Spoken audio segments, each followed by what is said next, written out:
Does it come from underneath, from the frame up towards the floor? Maybe. But this is a project. I'm gonna call my buddy Ben, which is our customer, and to see where he fits with the level of project that he's willing to pick up. Sellers were telling me one thing, they had told me about inspections they'd already had, and I can tell that the previous inspectors had not looked at the detail like these guys did. Because it's one thing if you want to buy a project and deal with the project, but it's another thing if you want to buy something that's safe, reliable, and going to be there for the journey and the adventure. It's easy for people to hide things from you or not tell you the details. I was kind of grateful because I'm like, it just showed me everything I didn't even know to even be asking questions about.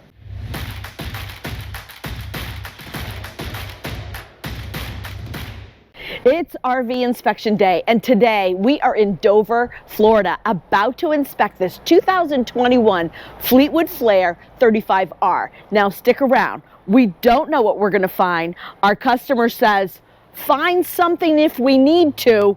So we're going to let you know at lunchtime and the end of the day what we find. Stick around. All right, first glimpse, 2021. In this beautiful junkyard of campers.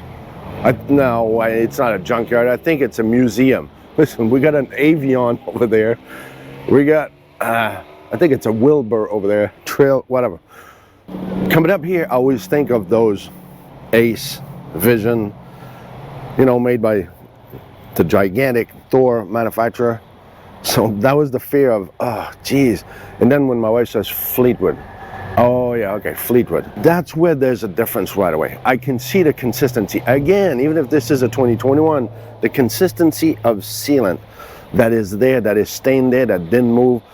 So far at first glimpse, every box, I've looked at them, they fit in the hole, they're square in the hole, so that is kind of good. I'm happy to see that. I think we're gonna have a good day, and I want you to stick around because I'll tell you who's actually buying this towards the end of the video. On this note, I'm gonna go to work. Let's go see what Laurel has inside at first glimpse. So come on in, let's check out my first glimpse. So as you can see, Pierre's showing you some hair, animal hair underneath the slide. I'd say there was quite a bit, which might be why it smells like paint in here. So they've painted everything, which, you know, I like it. It looks nice. But as Pierre said, why? Why are people painting it? It's only a 2021. So it is nice. It gives it a nice ambiance, but the smell in here is fresh paint. That's what we smell right away. So coming through here, as you can see, we have a beautiful design here with the fresh paint. I mean, they really tried to make it homey with the curtains and all that sort of stuff. So coming through, I really haven't seen anything that is horrible. As far as my stow and go, I've walked all the way to the bedroom. This is one of the best stow and goes ever, right? I can actually get into bed. I can take a shower right here, go to the bathroom, get into the refrigerator, be able to cook, be able to sit, watch TV, eat, whatever I want to do while Pierre's driving, I can do because it's a beautiful stow and go. Anybody can get through here. But on that note, we're going to see you at lunchtime because we got to get these slides open and start investigating to see if we find anything. Let's keep our finger crossed that we don't find anything to prevent him from buying this. See you at lunch. All right, so I'll walk you through where I'm at now and what I've been looking at. But right now I'm looking in this basement. I already see this paint that is right there. Roll was just asking me, he says, they just painted this to sell it. Well, that's how we kind of feel. But all right, so here's my problem, and you're gonna quickly understand why. We'll go inside afterwards. Down here, because of this up here. So most likely what happened is that this seal will go up there. I'll show you, but this seal being gone, there might be an issue with the H-frame that is moving up there. And when it rains, you'll see where the water goes in, comes down, goes right to the floor. We might have an issue. How much of a project? Well, we'll see. I also have this light that I'm wondering if it's not a culprit of or there's water in this back wall, but who knows. So my first problem here, you can see here, this is my wiper seal. This should actually be hooked up here to seal down there. So what happens is right here, see this H frame? That's why I see that it's pulled a little bit sideways, as you can see that it's pulled out. So all right, was it installed not quite straight, or is it because water now can go in there since God knows how long and has weakened the brackets behind there? I don't know, but we definitely have this wiper seal. I can take the whole thing out if I wanted to. That's why it's just been going in and out with the slide out, and that's it. I'll go look at the roof short while here, just trying to see if there would be weaknesses from elsewhere that brings down some water signs or residue that we have inside the box itself. Let's go check this out. This is the bedroom back corner. So we're going to go in that back corner I just showed you. Now I'm going to take it a little bit fancier. Inductive moisture meter, so that's a little bit different. So sometimes I got to do this smaller one to be able to precisely pinpoint and see if it is one material towards the other. So I'm going to show you what this will read. From down here, we already know physically, this corner is soft. All right, so there was water there that kind of softened up the plywood, and that's a physical thing that, okay, there was water there. So if I put my induction, and I'm going to try to hold it at the same time so you see where I'm at. A normal floor, see, I don't get nothing. I got 7.2, well, 17, 18. All right, so let's say it's normal. And if I go towards around there, it's always about the same thing, okay? So if I go on the wall, I'll have reading of 11, 14, same thing. Oops, then I got nothing. So when it's dry, there's no inductive meter does this. It finds water. So if I'm up here and I look at my reading, I got 7, 9. That's typical plywood humidity, 15, you know, that could go there. But then I go down here and I'll read 15, 17, then I come back and I'm going to test this section of the wall. So as you look, now you're looking at 60, 65, 50, 36, 50, 52. So now you know what that means. So everywhere here, I can even see the paper here. Look, I don't know if you can see this with your finger, but so this has been somewhat destroyed by some water that goes in there. Does it come from underneath, from the frame up towards the floor? Maybe. But this is a project. I'm going to call my buddy Ben, which is our customer, and to see where he fits with the level of project that he's willing to pick up. So let's give him a call and see where we're at in our findings. Lunchtime recap. I'm done going out there. See, that's where we're leaving Florida soon. When it gets that hot, it gets hard to physically do those inspections, especially outside in the brutal sun. Luckily here I have shade from one of the trees, and I kind of schedule my inspections so I'm on the side of the shade as I'm going around. But coming back to this unit, outside so far, that's what we said, well, I'm not going outside. I have nothing. This is typical Fleetwood construction. It's beautiful. Every seal, all the sealant that they use is always A1. It always stays perfect if somebody did it right the first time. I only have a couple of holes into the ladder on top of the roof, and that's it. Roof was perfect. It's typical maintenance that should have been done. Nothing that nobody ever did or didn't do. But the lap sealant is missing on that, so it could be those bubbles like I explained to you sometime. So go up there, go check your roof, go check your trims, look around. I do it constantly. Yes, it's what we do, but every time I have a chance, I walk around and walk the dog. I look at all my seals. I always try to see something that I missed. I actually have one in the back that I need to fix. but I need my ceiling because I don't have any. So food for thoughts. So in here, what I have is, once we open the slide, we have what we call a purple monkey. Don't know what's going on, don't know what happens, but sometimes you bring this slide in and all of a sudden breaker jumps. Not the breaker of outside, the inside breaker, your shut off power switch for your camper.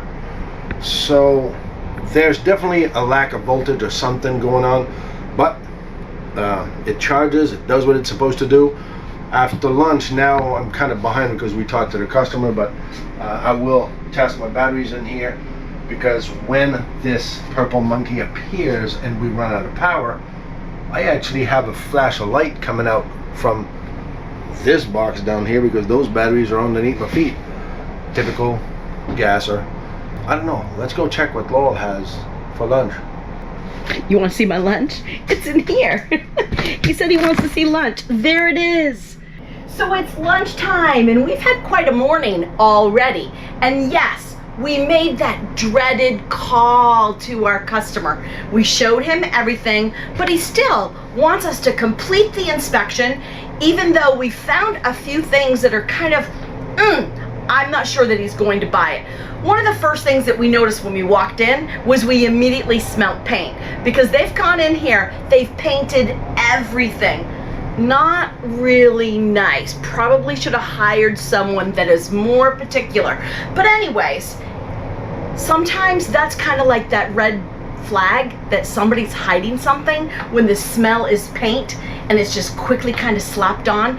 But going through what I have found so far, I'm coming through here and I've got this massive gouge in the floor in the linoleum right here. I don't have any moisture readings at all whatsoever, but in the back, in this corner back here, we've got high moisture readings, and my fingers go through the floor. Not actually through the floor, out of the floor, but you can see the indentation. Check this out.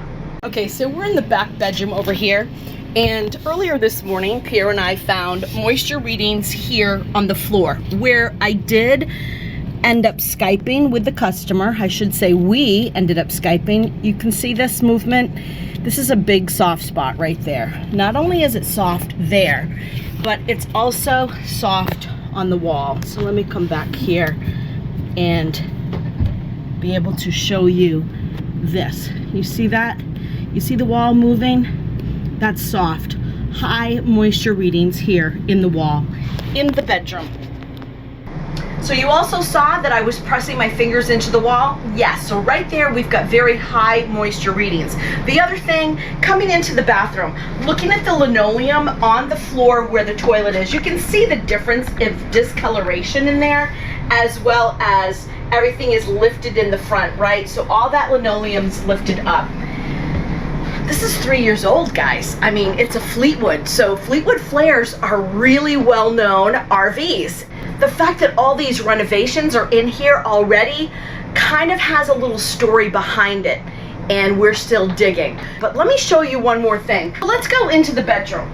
So as I was coming in here, I had to crawl onto the bed a few times, and I went, yeah, that's a cement pad right there. So if you have a cement pad, you know what to do. So this little end table right here, this was a little unsuspecting when I'm just feeling it to make sure that it wasn't loose. And well, you see this nail right there? Yeah, jabbed my fingers bad, but you can see all the nails. So this is completely off. It's not attached. And yeah, cut my finger on that little nail there. Not so much fun. We're gonna update you at the end of the day, so stick around because I'm sure we'll have plenty to tell you about. So it's the end of the day. I don't know about Pierre, but I can tell you I'm ready for this day to be over. It's just a lot of little things. I just want to mention this. I understand people love to like decorate and change the whole inside of an RV. But if you do, consider, especially when it's like fairly new, 3 years old, hire a professional so it looks professional. Okay. End of my rant. So let's talk about the leather. So on the couch over here, which is the pull-out couch, we have a lot of dirt and we also have some paint. Also, same on this side, and we have missing leather on the couches themselves as well. Coming into the bathroom, so let's talk about the tall stall, right? So I'm not going to get in there today. 76 inches, 6'4", and shorter are going to fit in there just fine. But let me tell you about the shower doors. So right here, we've got a really loose nubby, right? So, but not only is this loose, when I go to shut the shower, it catches on that middle door because this is loose and it's not coming away. All right, not a huge deal, right? It really isn't a big deal, but it's something that I need to tell my customer anyways. On that note, I have a lot of little things, but it's stuff that it's nitty gritty. He knows this is used and he knows that they renovated the inside, so I'm not going to go into all those details, but I am going to say I Googled my symptoms and it turns out I just need to go camping. You want to go camping? Let's go. All right, end of the day recap. The seller is excited to leave because they've been holding this spot here till, I don't know, later than he thought. So now it's about 4 o'clock. So we've been running a little bit to try to get this done. So this afternoon, I have a fluid leak in the main frame and the underneath. And you remember I told you at the beginning that I was going to tell you whose unit this is, whose unit this could be. Ben, a mate from Australia, he's looking to go full-time in this, and he's also looking to become an endorsed inspector through Blue Ox. So that's an exciting venture as well that we're looking at. And by the way, all of you inspectors out there that are still wondering, what's Blue Ox endorse again? Go check out our website so you'll have an idea. There's 2 places, one for an RV inspection and one for an endorsed place. So there's a form you can fill up there if you have an interest and you're ready and willing to join a winning team. Overall, it is a project that he will have to address. There's a couple of things that we've seen through the day that, okay. So I just want to send this for anyone who's thinking about using the Blue Ox team, because if you are thinking about getting an RV inspection and are on the fence, don't be. Like, yeah, you might find an RV that you like. Yeah, the dealer may be telling you one story, but I just got a report from the Blue Ox team and was completely, fundamentally blown away by the depth of detail. And this is ass-covering detail that saved me from buying a money pit, because the sellers were telling me one thing, they had told me about inspections they'd already had, and I can tell that the previous inspectors had not looked at the detail like these guys did. And there was just so much to be grateful for, because it's one thing if you want to buy a project and deal with the project, but it's another thing if you want to buy something that's safe, reliable, and going to be there for the journey and the adventure.